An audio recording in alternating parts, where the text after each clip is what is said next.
Thank you, Doug, and hi, everybody. My name is Katie Daly, and I'd like to start with my native language, a little bit of Irish, G of Accordia. Tá fáilte agus Gurmaya got also ling and new. Hello, everybody, and thank you for joining us today. I'd like to thank you for taking time out of your very busy day. My name is Katie Daly, and I am the owner of Katie Daly's Ireland. Katie Daly's Ireland is a private tour operator that deals exclusively with travel to Ireland and customises handcrafted, custom-made, unique tours for individuals and small groups. And my office is in New York City, where I've lived for 26 years. I'm in the industry, in the Irish tourism industry, just coming up in 20 years. I spent 3 years with Tourism Ireland in Manhattan and almost 17 years working for a private company here in the States. I am Irish. I have a degree in marketing in Tourism Ireland that I got from Brewer Street in Dublin. I know the product, I know the people. I'm very, very passionate about what I do and would love the chance to work with you. So just a little bit about my background. The house on the left is the house I grew up in. So I'm quite literally surrounded by fields. My hometown is Kells in County Meath. So it was a very idyllic childhood.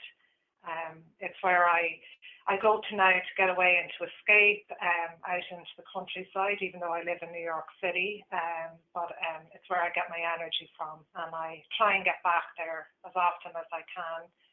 And the picture on the right is probably one of my favorite pictures. That is me with the little blue shorts that look like a little boy.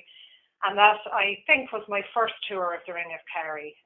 My late mother, my siblings, and you can see on the sign is the Kenmare Bay Hotel and Sneem. So that picture, I believe, is about 46 years old. I think I was 2 or 3 in it. So just a lovely picture for me. I want to show you, this is just a little 30-second Tourism Ireland campaign, which you will see. This is their brand advertisement. So I'll just play this for you now.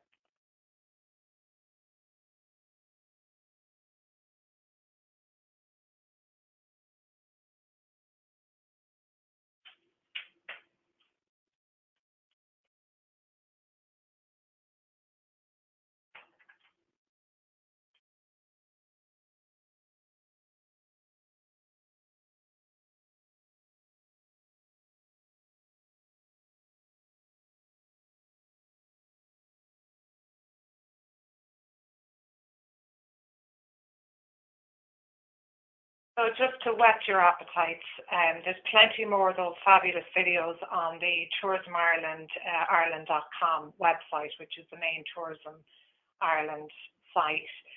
So just to go through just some of the Tourism Ireland brands in brief, those of you that would attend any of the Tourism Ireland presentations would be familiar with some of these.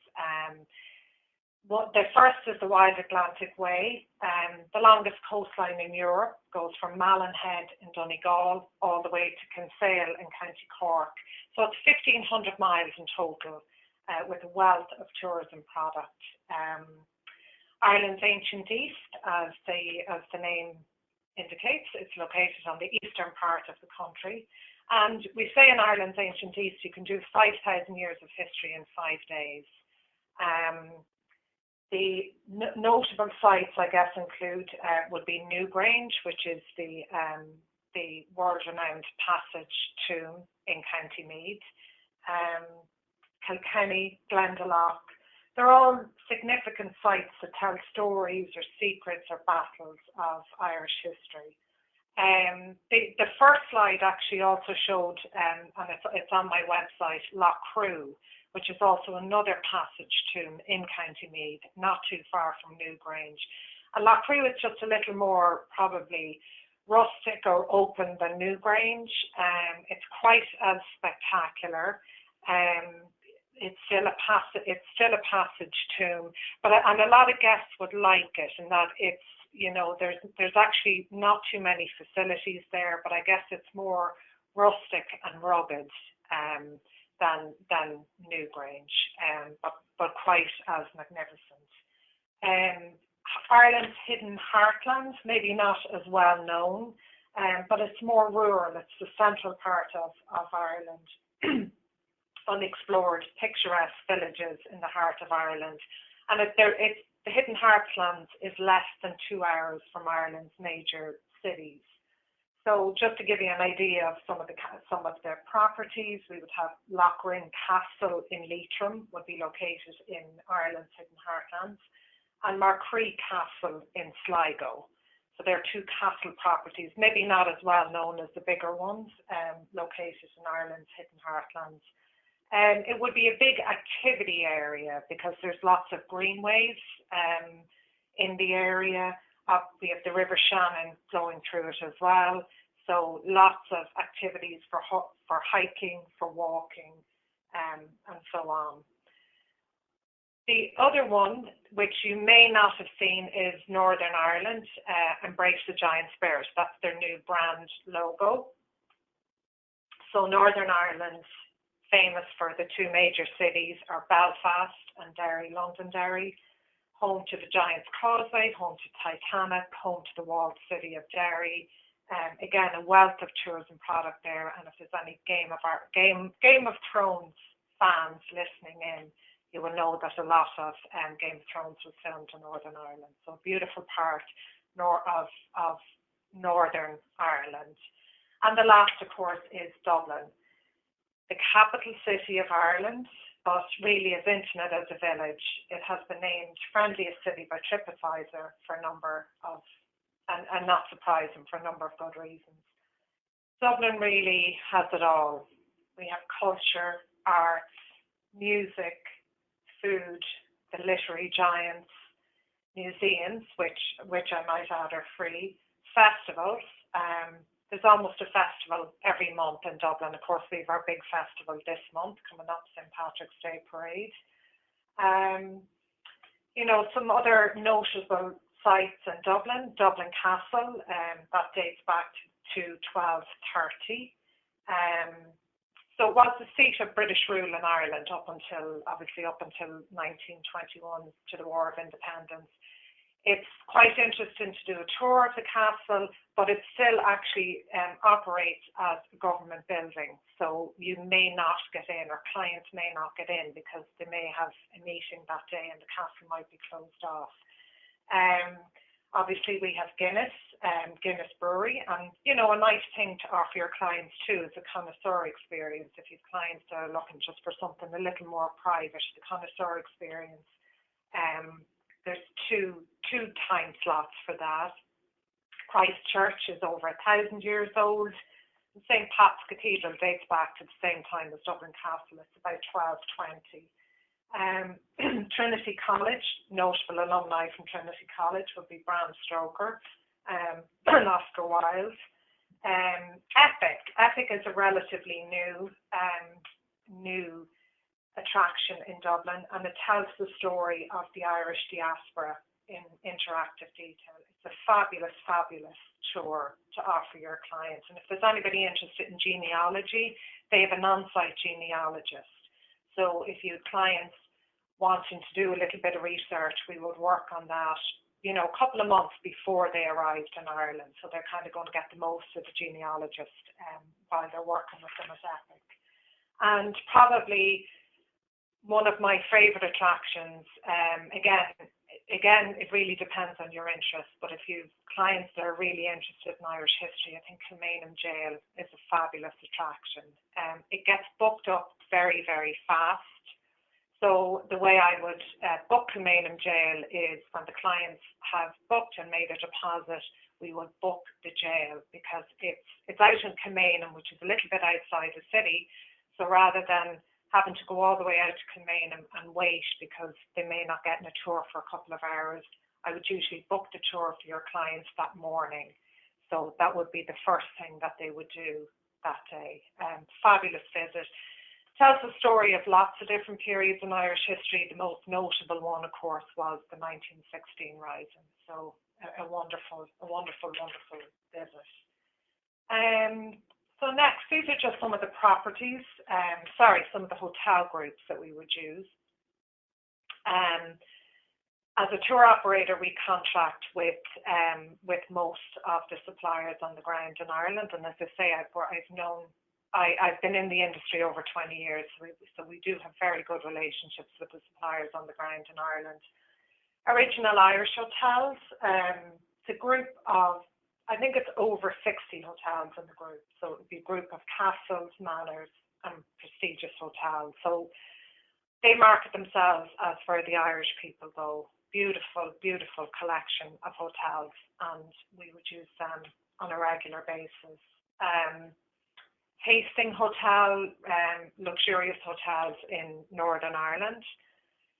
They would have a number of properties in Belfast, in Derry, and in County Down, in Newcastle, County Down, a little gem there called the Sleep Donard. So a really beautiful collection of 4- and 5-star hotels.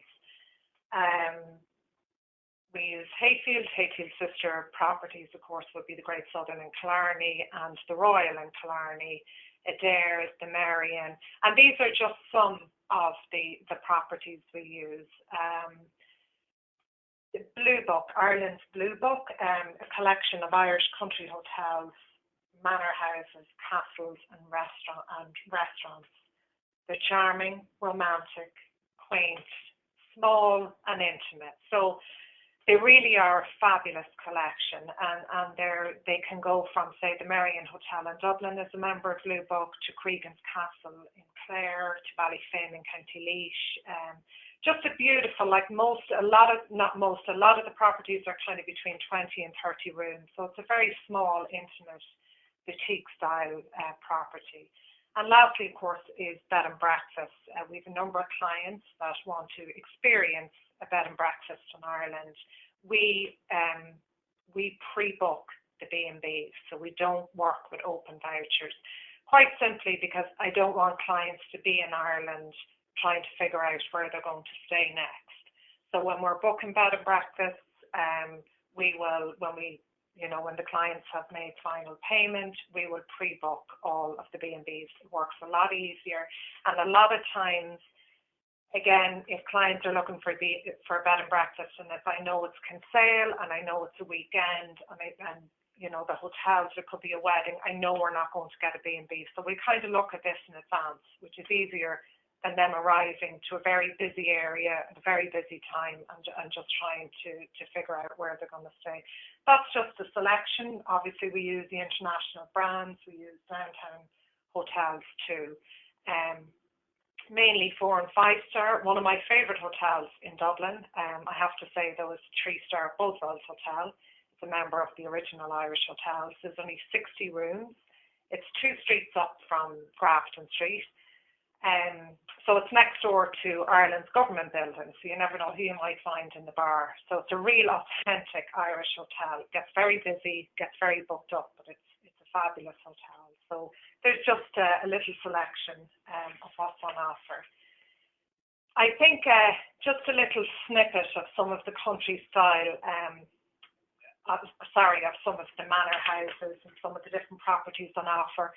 Now, I think it must have been a fabulous day in Ireland. Of course, it never rains, because they just have beautiful blue skies. I think everybody must have went out and had the same idea and decided to take pictures. But just to give you an idea of some of the country style hotels that we have, Ballyfin, County Laois is located in Ireland's hidden heartlands. It's in County Laois, a 5-star beautiful property. Ballyhinch Castle, Ballyfin is a member of Blue Book. Ballyhinch Castle Hotel is a member of Original Irish Hotels. 45 bedrooms, an absolutely beautiful property out in Connemara. I had the pleasure of staying there last November, and it just didn't do it justice to just stay for one night, and it's something we try and tell our clients to, take your time, because by the time they get out there and kind of it's evening time, just to enjoy it, to really, really enjoy it, you would need 2 days there. And like a lot of these country houses, they're on such beautiful estates. Like Ballynahinch is on 700 acres, so there's so much walking and activities to do on the site itself. Ashford Castle then is 5-star castle in Mayo. Daly Lodge. Daly is out in Connemara too.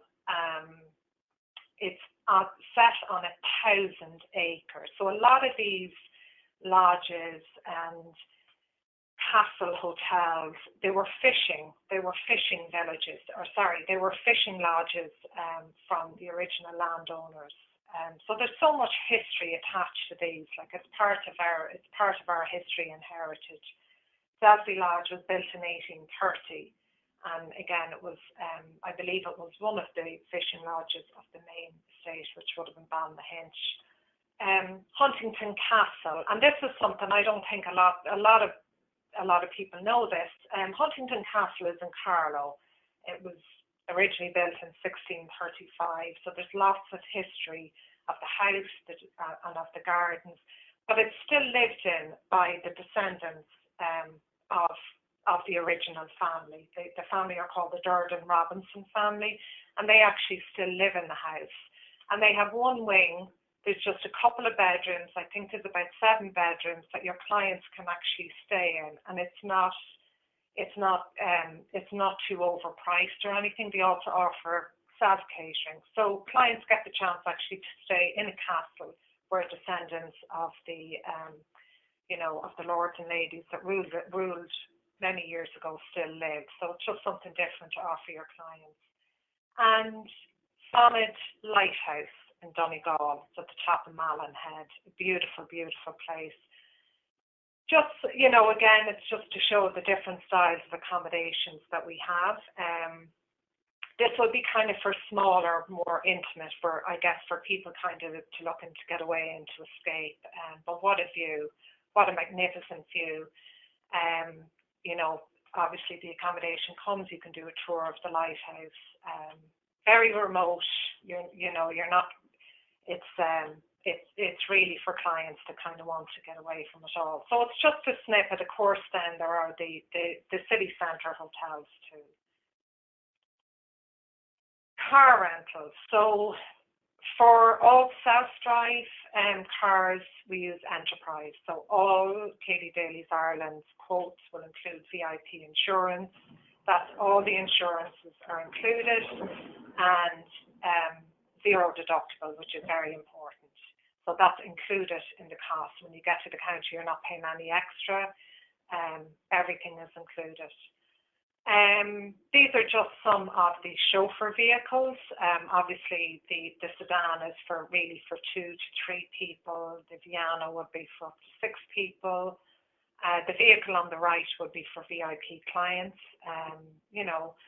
The vehicle on the left, then it depends. There's 12-seaters, 16-seaters, and obviously up to full-size coaches. But some beautiful touring options for clients that want their private driver and guide to tour, and also self-drive options too. So food, just a little bit on food in Ireland. So we have our own homegrown ingredients and wonderful chefs. So Ireland is a foodie's paradise. We have farmers markets. The most notable ones would be the English Market in Cork, Comer in County Down, St. George's Market in Belfast, and Kilvara Farmers Market in Clare. We have food tours, which is just a fabulous thing. I think it's a fabulous way to tour the city. So at the moment, I'm actually working with companies in Dublin and Kinsale on different food tours for clients. It's a great way for the clients to see the city, and it's quite inexpensive. And for smaller groups, which is most of what I do, kind of between 6 and 12 people, a food tour, say in Dublin, the max amount of people on it would be 12. but you can actually do a private tour for 6 to 8 people, and it doesn't work out that much more expensive. It's about a 2 to 3 hour tour. Obviously different food locations throughout, and the guide is telling the clients the stories of the different little eateries that they are visiting. So it's very reasonably priced too, when you take into account that they're getting a nice little lunch too. We have the Burren Food Story, that's obviously in the Burren in County Clare. That tells the story of food from field to plate. In Kerry, we have Seaweed Discovery Workshop, so we learn all about sea veg and the health benefits and how to cook with it. The picture on the left is Ballymaloo Cookery School. So if you have clients that want to do a private cookery class, either private or book in to a cookery school, we're big for our afternoon tea. And then that's the picture on the right is actually a Galway food festival. The picture on the left is on the bottom right is the Belfast Bread walking tour. And foraging, we're into foraging tours where you can actually go foraging for food, which I can remember years ago my father gone off down out the fields and coming back with mushrooms and cooking lovely big mushroom stews. So that was, I think, before foraging was kind of in culture. So it's amazing how all these things kind of are coming back in. So that lady has just got some very unique kind of mushroom, but you can actually book clients onto a foraging tour, weather permitting, of course. But yeah, just a little snippet of some of the food tours. All of you know that all hotel rates come with a full Irish breakfast, so that really sets clients up, for the day. It's a huge part, and it's also the Irish breakfast. We never book room only, because the Irish breakfast is where you kind of meet the staff, and it's a nice way to just to find out a little more about some of these lovely hotels that you're staying in. Ireland and distilleries. So Ireland, we have a reputation for producing quality beverages from fine whiskies to stouts. So picture on the left, that's the Irish Whiskey Museum in Dublin. The picture in the middle, I believe, is a restaurant in Galway. We have the Bushmills Distillery. We have Guinness on the bottom right. That is a traditional Irish bar in Clare, and Dingle Distillery. So we have going on at the moment what we call a gin-a-sance in Ireland. So 10 years ago, we had 4 different gins in Ireland. Today, we have 56. So we're getting very, very fond of our gin in Ireland, and the Dingle Distillery is, again, it's a very rustic distillery. It's a very rustic experience. They do tours. I think it's 11 o'clock, 1 o'clock, and the last one is at 3. And it's a lovely way just to see. It's just outside the town of Dingle. In Dublin, there's obviously lots of different distilleries in Dublin. The Pierce Lyons distillery is located in the old St. James's Church. So it's just kind of something different, again, to offer your clients. Unique Irish tour experience. So we've so much to offer clients that traveling for the first time or returning visitors. On the left, we have the beautiful Ashford Castle, so they get to stay in the castle. Screen tourism, that's an image of the Dark Hedges, again, for the Game of Thrones fans. And there's so many different movies been filmed in Ireland. The picture on the right is Skerries. Skerries is a beautiful suburb of Dublin, just on the north side of Dublin.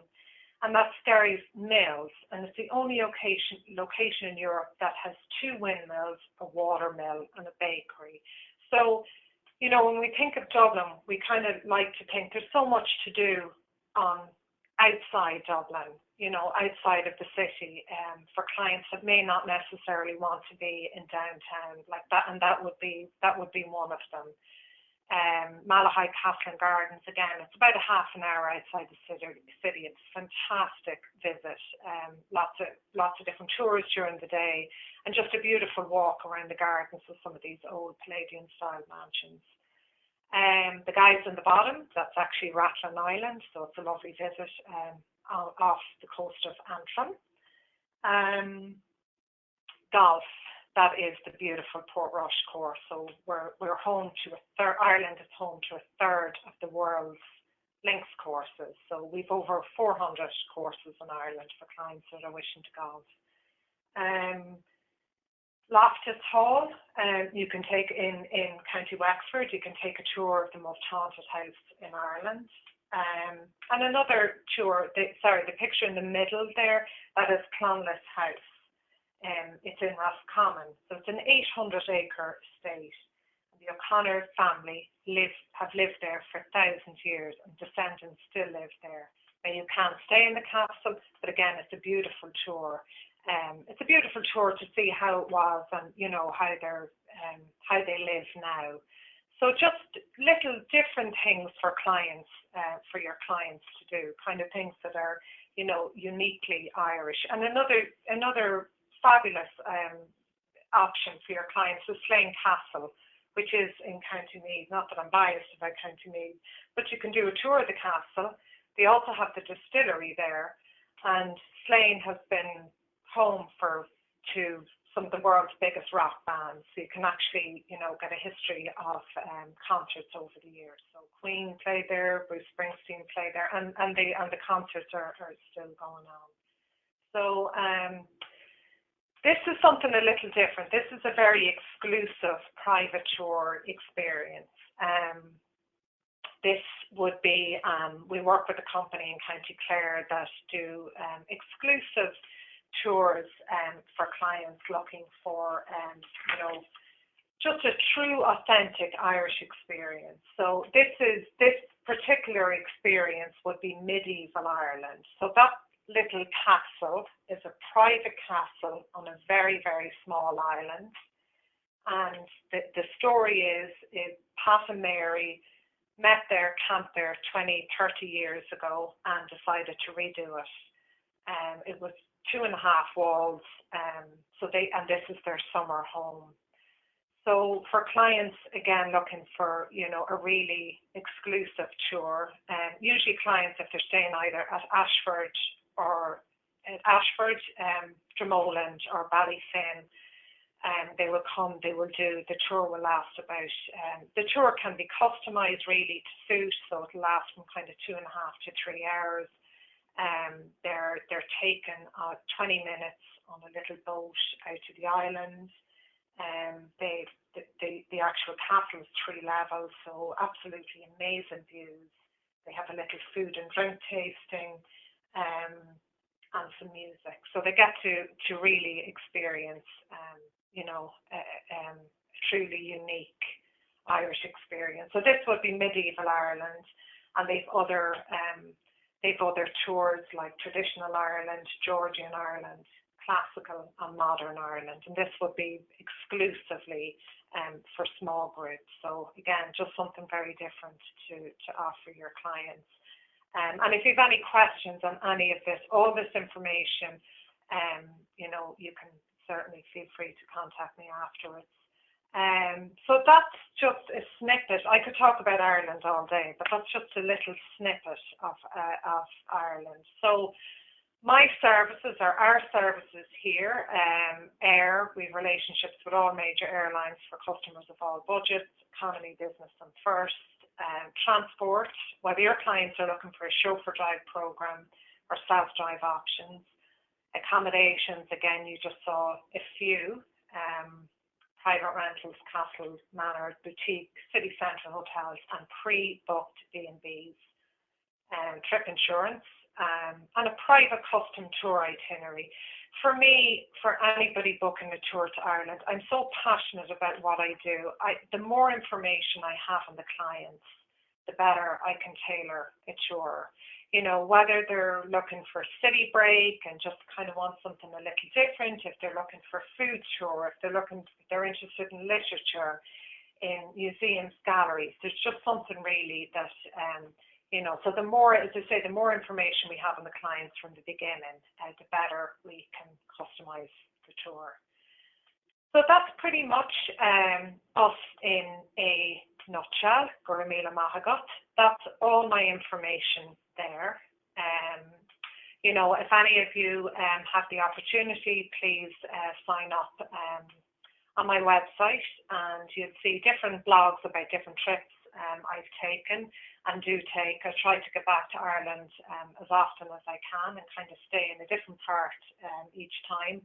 So next month I'm travelling for the tourism workshops, where we've 3 or 4 days of meeting all the suppliers on the ground in Ireland. So it's a great way to kind of meet local suppliers, and that's very much what's at the core of what I try and do, is to bring the local suppliers meeting the American clients and just give them something a little different. I'd very, very much like the opportunity to work with you. If any of you have any questions, if you can't ask me today, please feel free to email me at your leisure later on.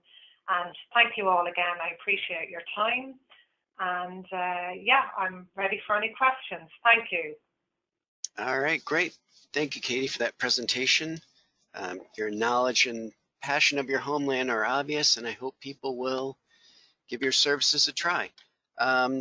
Just a reminder that we do have some time for questions. If we do have some, but if anybody needs to ask them, we have time for that. Also, this webinar is being recorded, so if there's anything you need to go back and look into, it will be available on our website, which is www.jacksfax.com under the Advisor Resources tab. So please do check that out. That will be up within a couple days. And now let me take a look here, Katie, and see what we have for questions for you.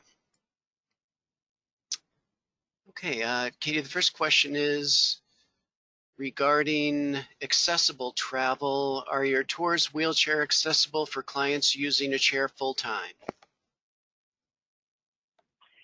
For clients using a chair full-time, the general rule of thumb with driver guides, well, first off, if it's for clients traveling like on a small private tour, if the client is able to get in and out of the chair, they would need to, you know, the driver can offer assistance, but he cannot carry them, if you know what I mean. There's lots of reasons why he can't carry them. So if the wheelchair can fold up and go into the back, and if the person in the wheelchair has a companion that can help them with the driver get in and out of the vehicle. Obviously, the bigger coaches are, you know, for somebody that's in a wheelchair full-time, the bigger coaches would have wheelchair lifts, but not the smaller vehicles. Okay, great. Another question for you, Katie, is what are the options for clients that don't necessarily want to drive on the left or may not have a driver or the ability to afford a private driver? Are there other options? Sure. So for folks that don't want to drive, there are a couple of options, and they either, for whatever reason, they don't want to drive or guide the entire time. So what we would do is we kind of book some day tours for them. Well, obviously, if they're staying in the cities, they can avail of the many day tours from the different cities. But if they wanted one day with a private driver, they decided they wanted one day, they don't want to do a public tour, we can certainly book a day with a driver and guide. And to get from city to city, another mode of transport is actually Irish Rail. So if they were going from Dublin to Galway, we would pre-book the rail tickets. And again, when they get to, you know, and that would be kind of for cities that are served by Irish Rail, which would be Dublin, Galway, Kerry, Cork, Belfast, all the major cities. And then maybe if they're going from, say they get to Galway and then they're going from Galway down to Killarney, it's not that, there's no direct train, and it's such a lovely drive. So for that day, we'd say, okay, let's do a driver and guide for that day. Let's do a full day with the driver and guide down. So there are ways around it. Then when they get to Killarney, we leave them on their own, and we try and pre-book as many of the tours as we can. Because in Killarney, there's so many different tours on offer there. And again, if they're looking for something a little more private, we would do that for them too. And then maybe book trains back up to Dublin, So it is feasible to do Ireland without driving. It's feasible to do it with a driver guide some of the time, and it's also feasible to do it by Irish Rail. Perfect. Somebody's asking, where do the foraging tours take place? The main ones would be down south. So I know Kinsale Food Tours do foraging tours, and some of the more kind of the country houses would do their own foraging tours, where I think you would join the chef as he goes off out to gather food for dinner that evening. But I know in Kinsale, which is a beautiful fishing village just about 20 minutes south of Cork City, they've got some fabulous food tours, and she also does foraging tours. That's just one of the areas that comes to mind. Sounds great. Another question is regarding castles and manor houses. Clients like to stay at those, but there's the perception that they might be too expensive. Can you address that? Yeah, so I mean, it really depends, and that's why I probably mentioned some of the original Irish hotels and that, because there's other options to stay in castles. So obviously there's a number of 5-star beautiful castles in Ireland, and they're kind of up there in terms of pricing, and in my opinion, absolutely they're worth it. Luckily enough, I've stayed in all of them, but there's also options. There's also like castles and some of the beautiful manor houses in Ireland, like Balnahinch Castle. So there's an option to stay in something that's not as expensive, but is as beautiful and authentic. Or like that, that option to stay, say, in Huntington Castle in Carlow. I mean, that's very, very reasonably priced, and you're actually staying in a castle that the descendants still live in the castle. So that's something that's just a little different, to offer your clients, and a little less expensive too. I mentioned Markree Castle, Lochring Castle, Balnahinch Castle, Ballyseedy Castle. So they would be, kind of considered 4-star, but in my opinion, they're 4-star. Their 4-star should be 5-star hotels too.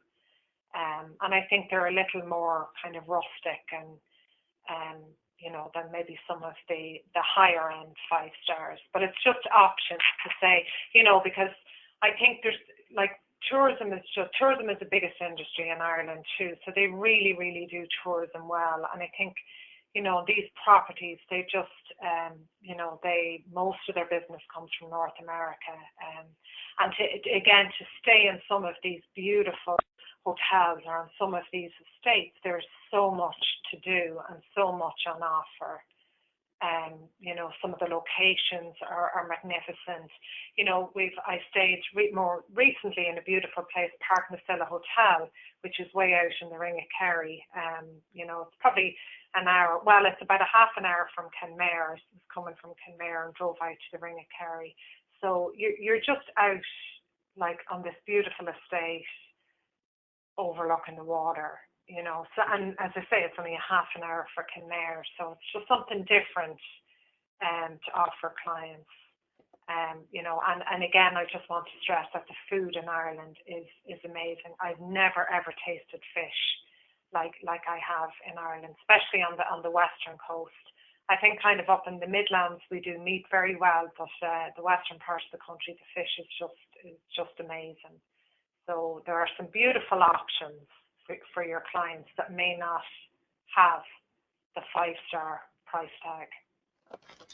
Fantastic. And mentioning food, that will segue right into the next question, which is, are your services available to small culinary foodie groups where the tour is more focused on the food? Yeah. Yeah. And, you know, there's so many kind of different options to do. It's just something I'm working on, a couple of little foodie groups now, and I just love it because I think one of the things that I love about what I do is that you're working with people that are equally as passionate about what they do. So, you know, to work with people who are putting together a product that's something, you know, that, as I say, they're very, very passionate about. And food tours can range from, you know, kind of doing a little tour of Dublin and finding out about Daly's Cafe on Grafton Street and the history there, to one of the, you know, the local chippers in Dublin, because we're still kind of renowned for our fish and chip shops too, to the Michelin style restaurants, you know, to the foraging tours, to so we're just there is just so much on offer too. And it's also, you know, I have clients who are looking to do, it's a group of 10, so they want to do their own private cooking. And so we have the chef coming to them for the day. You know, they cook and then they sit down and eat the fruits of their labor. So, yeah, and I mean, it's just working with the suppliers on the ground in Ireland. I work with the clients, I work with the itinerary, build a beautiful culinary tour, again, around the clients, around where they want to stay, and around the ages, because, you know, a lot of people traveling to Ireland now, there's a lot of multi-generational groups too, small groups, but so we kind of cater for everybody. Great. Another question for you. How long would you suggest clients spend in Ireland to get a real feel for the country? Well, you know, I try and tell people, and I probably, because I think sometimes if people aren't familiar with Ireland, Ireland is the size of Rhode Island.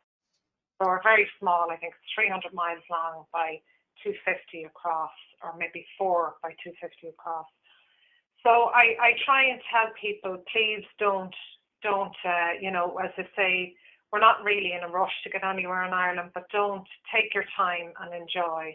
A typical tour is probably between 7 to 10 days.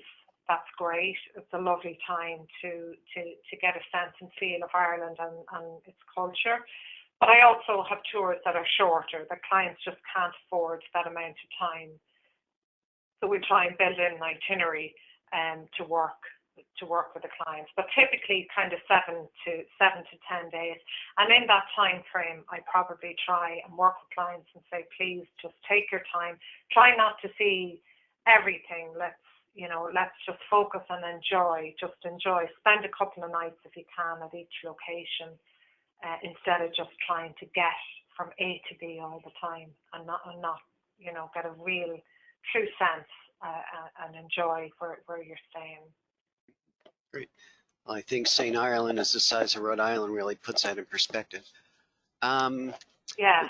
Another food question. Can you describe an Irish breakfast menu? What is the typical Irish breakfast? So typical Irish breakfast in any of the hotels, you know, it would be most of kind of the 4 and the 5-star and the country hotels, they would have cold buffet.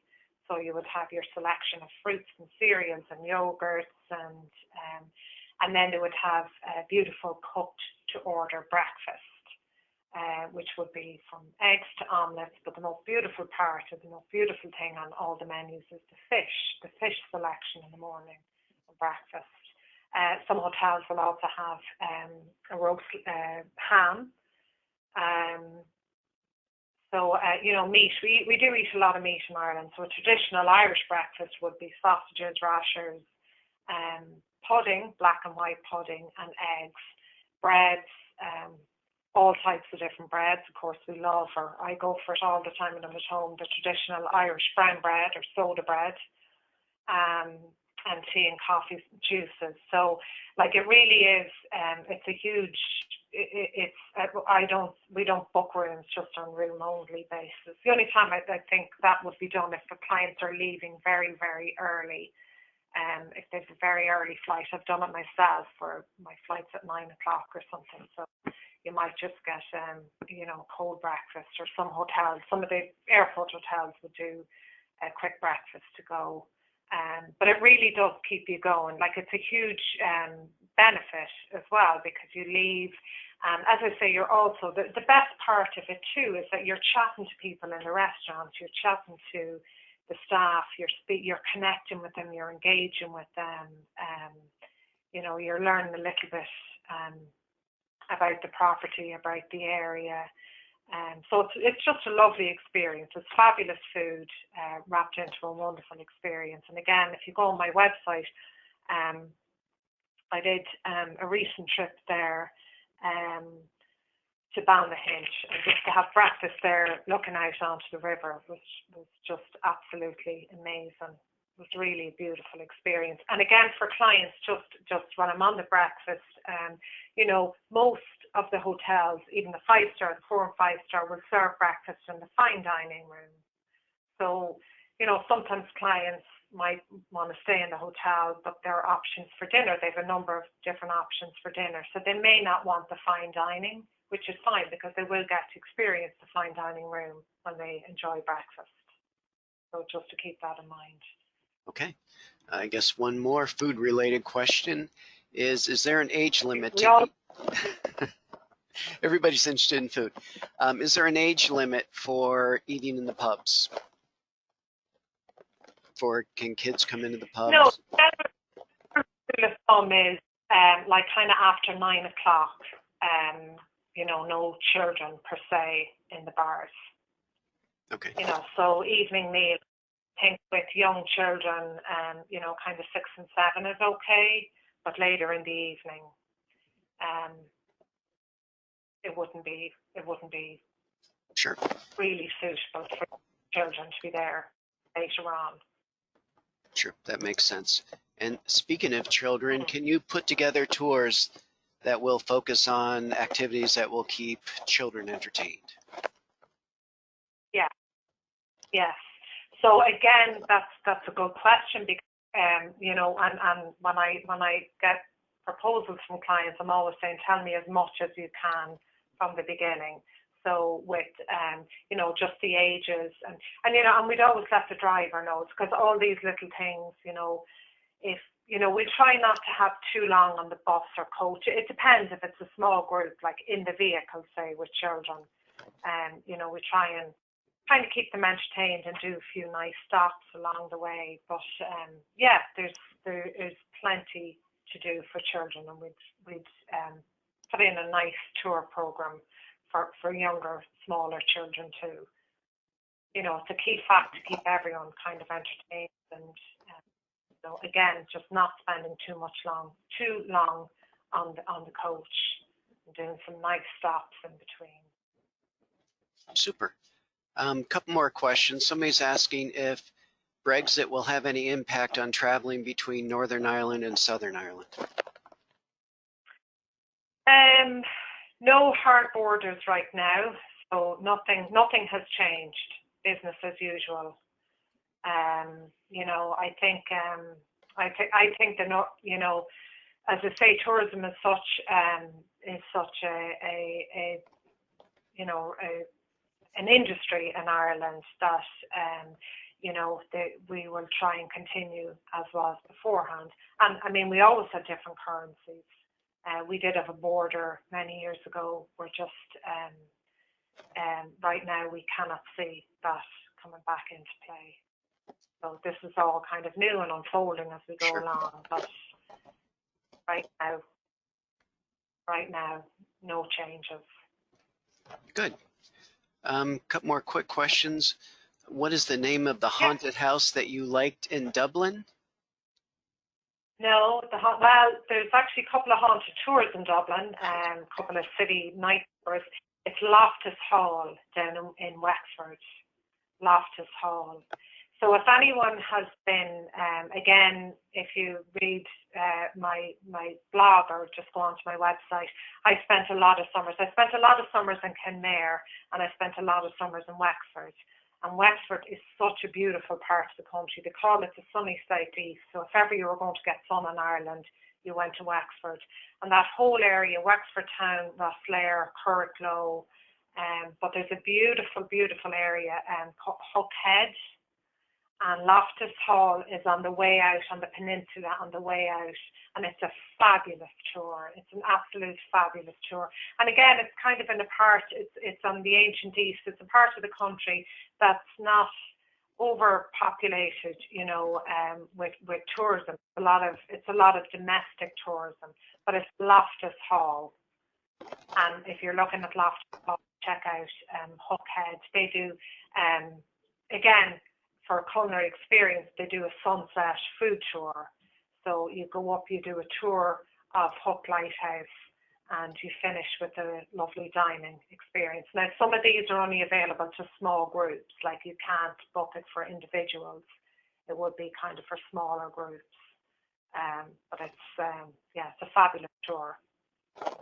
Okay. And final question for you. What currency does one use while traveling in Ireland?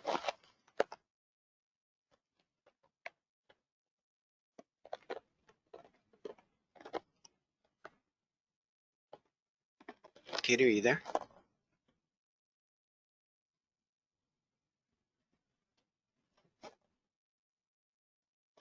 Well, we may have lost Katie. Fortunately, that was the final question.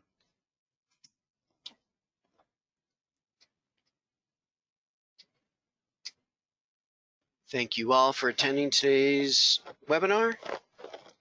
Please join us for any future training sessions.